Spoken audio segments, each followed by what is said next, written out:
Hello everyone, and welcome to some more Magic the Gathering. Today, we have made a simple but fun deck anyway. So everybody loves mill, right? Who doesn't? Who does not love a good mill deck?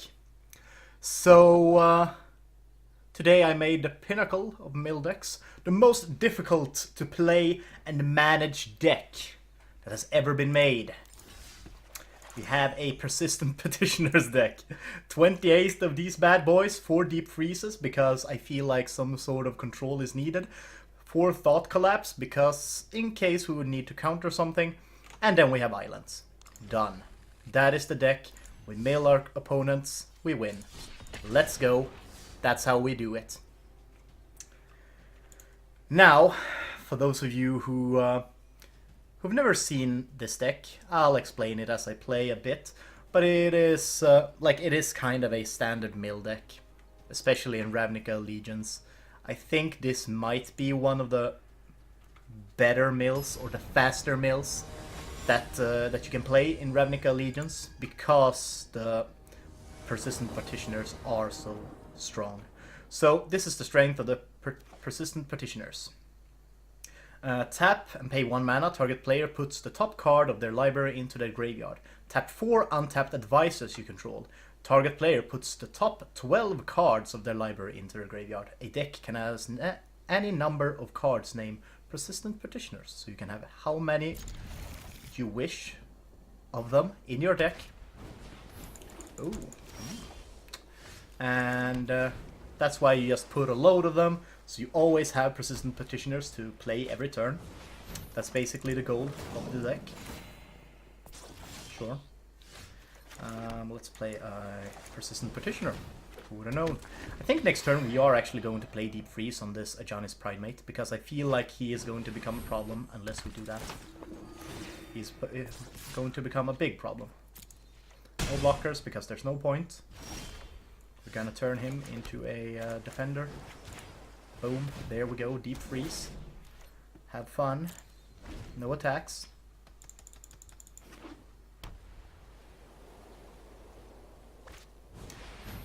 The nice thing about Deep Freeze, I feel like, is that it is for 3 mana you basically remove a creature. Like, yeah, they can remove it if they have any enchantment hate or anything like that. But it is not that high of a risk of them having that. There we go, Martyr of Dusk. He can heal however much he wants. It does not matter for our petitioners. They will fuck you up. Let's go, tap 4 of them. So target player, we target there, and then we tap. Boom, there we go, submit. Look at that. Look at that stream of cards. Who does not enjoy that? We got Septalpa, Primal Dawn as well. Jesus, this is the best thing that has happened. I just love that stream of cards going away from the deck into the graveyard. It is the best. Does not matter how much he wishes to heal. He is screwed, basically, at this point. I got way too many petitioners. If he has a... I think maybe the only thing that could save him are probably Cleansing Nova. Cleansing Nova could actually help him in this situation, but I think he is shared out a lock on that. Now if we pull another persistent petitioner as well, we'll just basically win next turn.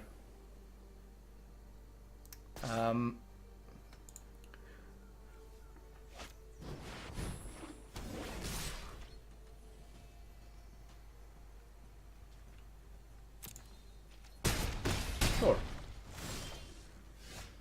Yep. There we go. The thing is, like, what he doesn't think about is that the Luminous Bonds doesn't actually do anything to my petitioners. It only makes it so that the creature can't attack or block. But I'm not attacking with the petitioners, so it doesn't matter. I can still tap them. Boom, boom, boom, boom, boom. There we go. 4 of them. Buy cards. Then we'll go with the 4 others.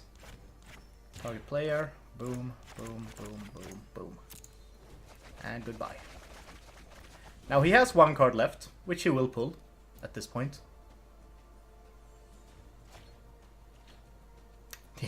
The only thing saving him from defeat is an island. That is actually kind of hilarious. I was kind of close to dying, but I felt kind of safe with my petitioners. Like, I could have left some of them up. If he would have pulled anything aggressive basically on the last card, I would have died. But, you know, that's the way of this deck. You just basically go for the mill. If you die, then you die. You just have to go for the mill. Don't get distracted from the mill. Just go for it. That's basically it. And this is like, obviously this isn't a good deck in its essence. Like, yeah, it's kind of fun to play because you see that stream of cards just disappearing. But I think there is a way to make mill decks way better than this. And that is kind of how you would do it instead of just having like 28 of these guys.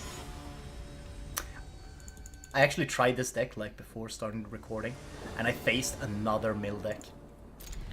It was so stupid. It was like, oh yes, you're playing the exact same deck as me, except you have some more dead cards. Basically, some more cards that aren't persistent petitioners. So I won. That was kind of the gist of it, because I started milling him beforehand. I got out the 4 petitioners earlier.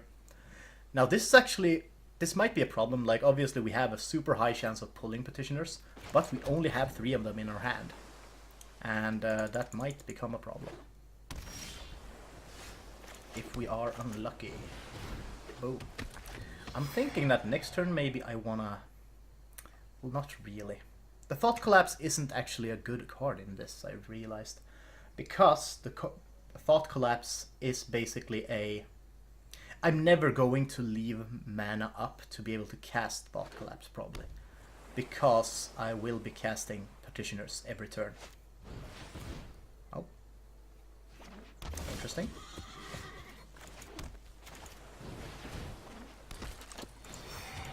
Let's see, let's mill him for 1 card.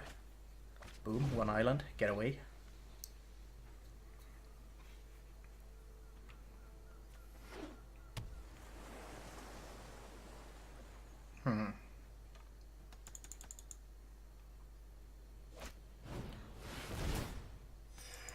Divination, well, that's good.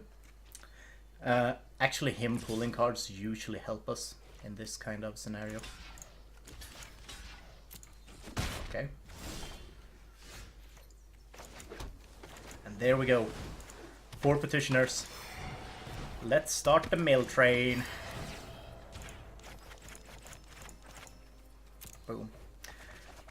Like, I'm actually wondering a bit about how many wins you can actually get with this kind of deck.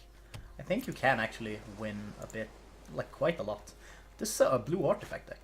That's interesting. It's actually kind of a cool idea.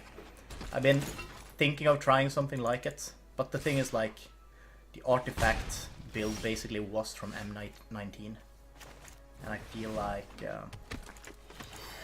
isn't exactly a legit strategy nowadays. Boom. Boom, boom, boom, boom. There we go. Bye. Most of your deck. Bye. 20 cards left. I got his Meteor Golem as well.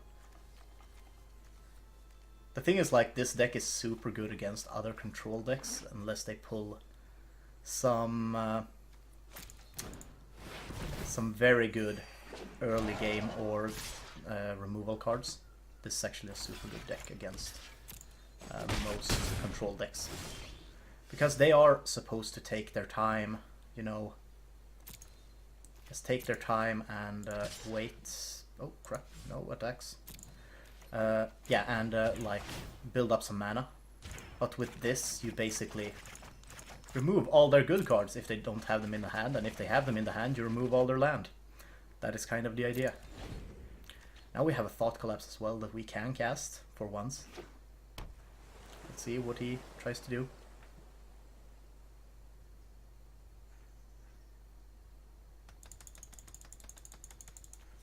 I think he has realized that he is dead. I'm assuming. Because, like, with what he has out, he can't kill my petitioners or myself fast enough. So he is basically dead. Oh, let's just thought collapse that. Might as well. Let's just mill him some more, you know, BM mill. I just love the idea of the persistent petitioners. They are such a cool card, but like you can use them. The thing is that I thought about when I was making this deck is that the petitioners does not say that it has to be persistent petitioners that are tapped to be able to use their super mill ability.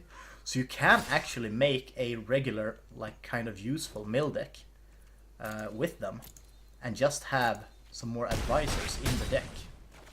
That is actually a very possible thing to do.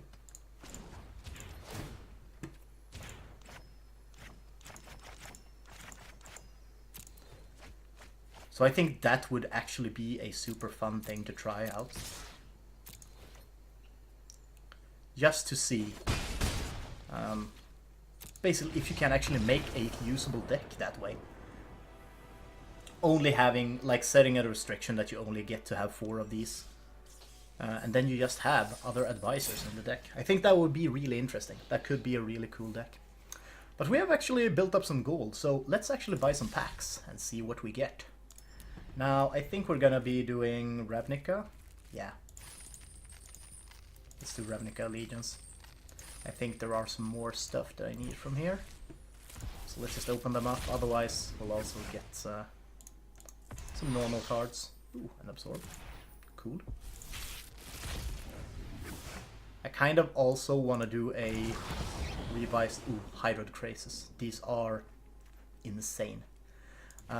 But yeah, I'm kind of hoping, or I kind of want to do a revised version of the Liliana's Contract deck that I made earlier. Because I feel like I want to try to get it into a actual, like, not use the gimmick of using the card that turns every creature into a demon. And instead try to use actual demons. Using actual demons is really hard. You need to have, like, kind of a mid-range aggro, not aggro, mid-range control deck, kind of, for that to be able to happen. But that would be super cool. That would be a super cool thing. But I don't think I can make that work, sadly. But yeah, that was the basic gist of the deck. I hope you liked it, because I sure liked playing it. And try it out yourself if you really love pissing off the other player, because I know that I get pissed off when I face this deck, so I'm assuming that others do. But yeah, remember to like, comment about the deck, say what you like about it, what you don't like, if you think there are some cards that should actually go in there replacing the petitioners. And also subscribe, and you'll get more of this stupid deck building thing that I'm doing. But yeah, I hope to see you once again, and have a good day.